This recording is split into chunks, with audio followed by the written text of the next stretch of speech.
Hey there, www.andrewmartinmusic.com. Late night in the van, early February. This one I'm going to file under my playlist, A Guy with an Opinion, although it is on. I'm commenting here on spirituality and philosophy, specifically this rather not noxious debate between Dyer and Professor Dave on the tag argument. The first thing I'm going to say is much like American politics now, this is the level of discord that is being promoted by the archons. In my opinion, it's a type of LOOSH farming.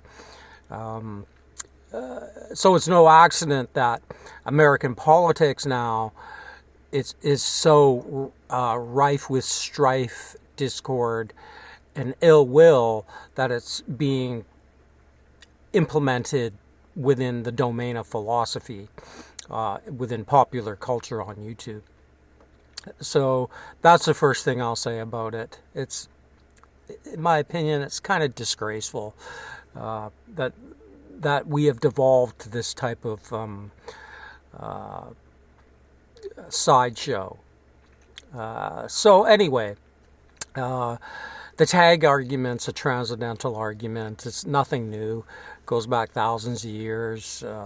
It's basically dealing with complex mental abstractions that are immaterial, like logic, reason, math, even things like intuition and imagination. These are things you can't, view it as a cup with water in it. They're not objects. They're not empirical objects like stones or something. So that's what the tag is all about. It's about a category of knowledge and experience. Now, the problem here with Dyer is that no honest person who's impartial and is objective in their research could come to his conclusions, because he absurdly links it to not only Christianity, but a specific sect of the 33,000 sects of Christianity, Eastern Orthodox, and that's just double facepalm. You can't do that, not if you're honest. So, okay, where the placeholders for tag actually are is the God of the within the God of the philosophers. So this is, let's start with Plato and his forms. That's the beginning, one of the beginnings of the transcendental argument. And on to Plotinus, and the monad and emanationism, and this also gets linked into mentalism. And in the other place we find this is in the Vedas, where I think the secondary placeholder would be Vedic cosmology, where this fits. Things like Advaita Vedanta, where everything is mental. It's the whole construct is a mental conscious construct, generally understood as monistic idealism. So there's one substance, consciousness. So this is where this is where the transcendental argument is best placed and best discussed within the God of the philosophers, the Western tradition, and within Advaita Vedanta's view of spirituality. That's where it belongs. That's where this argument belongs.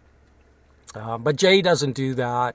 He takes the shyster route and does what isn't even possible.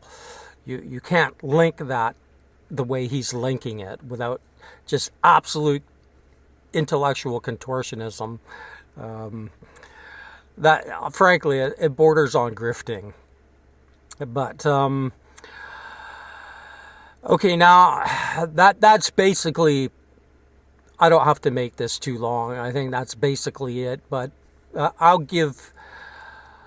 I think there's one other area that is worth discussing, and that's the modern materialist atheist perspective on this. And I agree with it as far as how this debate has unfolded over the last few hundred years, that reason and logic have properly deconstructed the Abrahamic religions. That's a proper deconstruction because they're foundationally irrational and they're foundationally illogical. I could name thousands of points there, but I'm not even going to bother with one here because it's just a whole other video, long and complex. But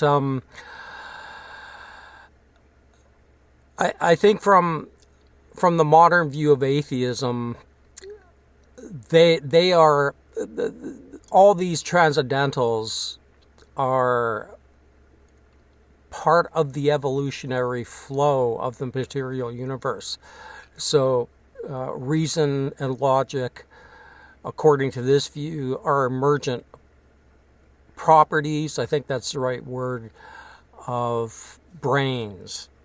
It's just how evolution has unfolded, and over time, with the complex mammalian brain, it was able to develop through some kind of emergence. I'm on the weak. I sit in the weak emergent camp.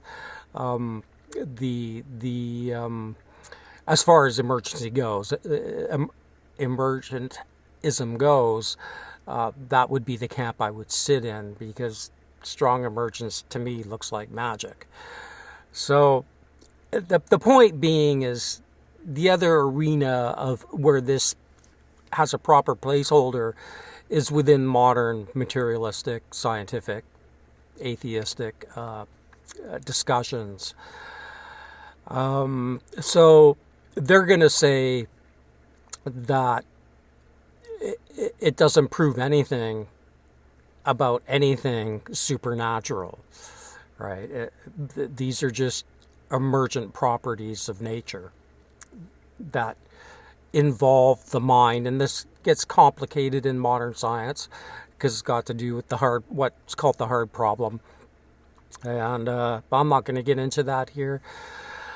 I'm just going to give my own views on it because I'm a Sethian Christian Gnostic, and my view on it is very similar to the Samkhya view. This was one of the first earliest schools, non-theistic schools of the Vedas, and I find that their view of Prakriti is very, very similar to what the Christian Gnostics called the Kanoma.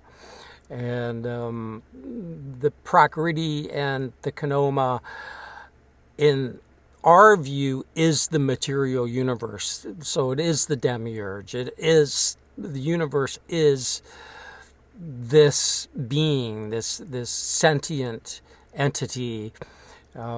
If you've ever seen a picture of the universe that looks like neurons, that's the demiurge, and embedded within it, in modern science, within the material universe is this neuronal structure of sentience.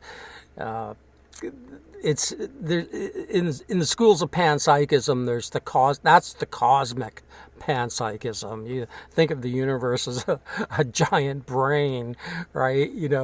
Deeply flawed brain, but majestic nevertheless, and worthy of respect, but not worship, because it's a material entity, right?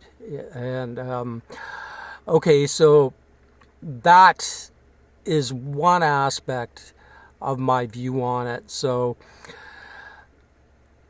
I think the other aspect of this from a Sethian Gnostic view is that